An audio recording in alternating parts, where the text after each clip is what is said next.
Frank Zane versus Nick Walker? No, this one's interesting. But it's not very fair, is it? Who is it not fair for? Frank Zane, because he's only 185 pounds soaking wet? Or not very fair for Nick Walker, considering he is standing next to a living sculpture? Frank Zane sure looks good, doesn't he? For today's comparison, obviously this is a 1970s/80s bodybuilder versus a today's competitor. So we're not taking it seriously. Condition alone was not as good back then. Well, judging by this first picture, I guess conditioning was better back then, wasn't it? We're going to give it our best shot. Now go to the front double biceps pose. And like I said, obviously Frank Zane, half the size of Nick Walker. But put your little peeper, or your little thinkers, I guess, inside of a 1970s judge. They would look at Nick Walker and they would tell him, "You're too big. You're not aesthetic enough. You guys gotta look like living sculptures." Wouldn't they? Or would they just be blinded by all that mass? Would they tell Frank Zane, "You gotta put on some beef. Need a little bit more venison on them wheels"? I don't know. I can almost guarantee 80% or more would suggest that they like Frank Zane better. They don't care how big Nick looks. It's the midsection. It makes all of the difference. I mean, is it that much different, though? If you were to switch the midsection.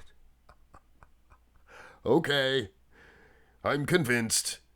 It is the midsection. Look at Nick Walker. Wow. That's what they looked like in the 1990s. You see, they had the formula.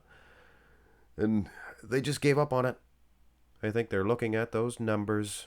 But I want to be 700 pounds. I want to be 900 pounds. Doesn't matter how big you are. Look how he would look. And look at Frank. Poor Frank. It's like if a modern day bodybuilder stopped lifting weights all of a sudden and kept eating the same amount calories. Here is the front lat spread, and this is not going the way of a modern day competitor. I'm sure everybody was thinking it's not very fair for Frank, but realistically, tell me the truth. Who do you have winning after the first two shots? Who do you have winning? Tell me the truth. Don't tell me I'm crazy. I got Frank winning. I think Frank, he looks fantastic, as Arnold says. It's one of the first English words he learned, by the way. How does you say great, terrific, fantastic? Ooh, I like that one. So yes, absolutely Frank Zane. He is beating Nick from the front. Now from the side, unfortunately, there was no side chest of Frank Zane. He has a good side tricep. Actually, his side tricep is one of the best in history. And I've been doing some detective work. Yes, I have. And I think that it was because of this side tricep pose that old Uncle Arnold Schwarzenegger, never hit this pose. If I hit the side tricep, then Frank Zane, he will hit his and make me look puny. So he just neglected to hit it. So they never did do a good side-by-side comparison. I was thinking. It's just a theory, guys. Here is the back. This is where you cannot compare. The backs alone.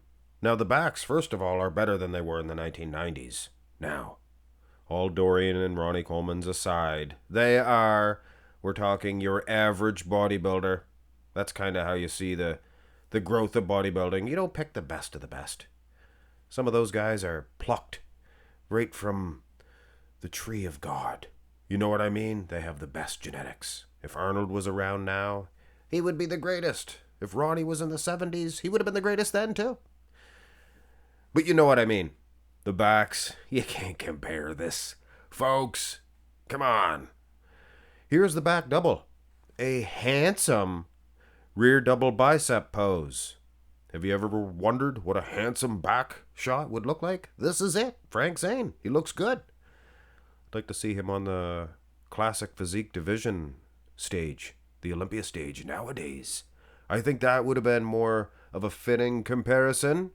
word to the wise for you fellers for next week? Maybe request that one, Frank Zane on 2025 Classic Physique Division stage. But yes, Nick, maybe if you had Akeem Williams, somebody like that, but not Nick Walker. He is getting one back in the back shot. Here is the abs and thigh. And Frank Zane, really, folks, look at these two poses. Who do you think, even a modern day judge, he would look at this, and he should say Frank is getting it because he looks too darn crisp. And in that sense, I guess your average classic physique division competitor, he would probably beat your average open class competitor in this pose. Unless it was like Andrew Jacked or Urs. But having said that, folks, we have gone as far as we can go with this matchup. Frank Zane versus Nick Walker. I would rather look like Frank Zane unless I was walking out onto that Olympia stage.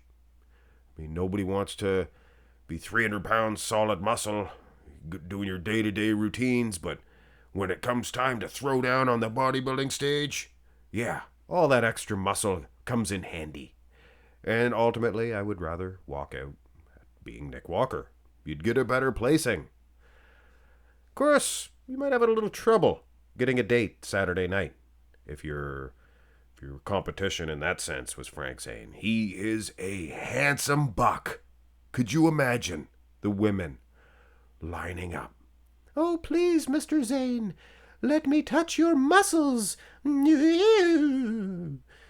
Anyway, folks, just a fun one. Just something to look at, to do a comparison with a leaner bodybuilder of the 70s and a thicker bodybuilder of today. What a apples and oranges. Have a great one, folks. And oh, a Frank is like a nickname for a hot dog. I think for Frankfurter, we used to call hot dogs Hawk Diggity Dogs. Give me a Hawk Diggity Dog, I would say.